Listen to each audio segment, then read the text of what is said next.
The topic for this lecture is the raw data format of transient simulation results in LTspice. So this is a raw data example given in the lecture folder. We can open the raw data in a text editor, for example, Notepad in Windows operating system. We can see the content of the raw data. The first part is called header. The second part is called binary data, which is unreadable. There are two key points in the raw data. The first one is header, which gives a lot of information. The second one is binary data, which is in a special format as explained below. In the header, you can see it has a lot of useful information, such as the title, the date when the data is created, the plot name, which is transient analysis for this case, flags are real, forward, no compression.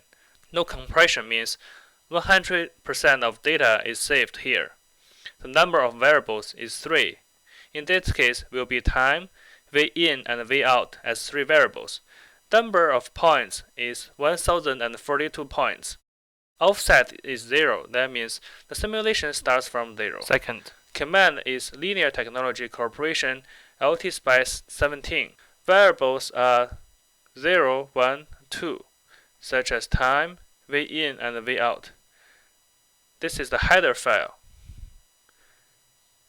The binary data is unreadable in Notepad because, as I have been saying in the previous lectures, the binary data is encoded in a special format, which is not officially disclosed. The raw data format for transient results are shown here for illustration purposes.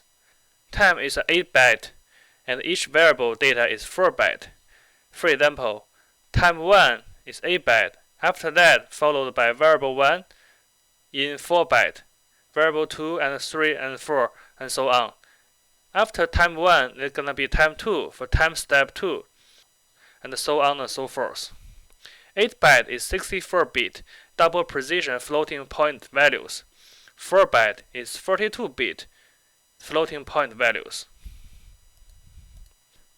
Now let me give you a quick demo of transient simulation, which has been shown before. Now let's go to Python IDE. First, make sure you are in the right directory for this lecture. We go to open the Python code. Make sure the LTspice 3 is in the same directory. And double check the folder. You can see the raw data is shown here as try underline LPF. We go back to Spider and just hit run or F5.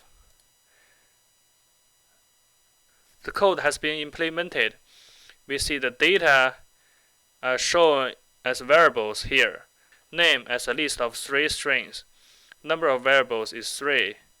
Time is a NumPy array of 1042 timestamps.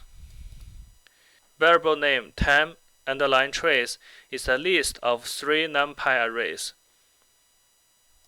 And the variable trace is a list of 2 NumPy arrays as v in and v out. This is a reference I used for this lecture. I hope you found this lecture helpful. Thank you very much. See you soon.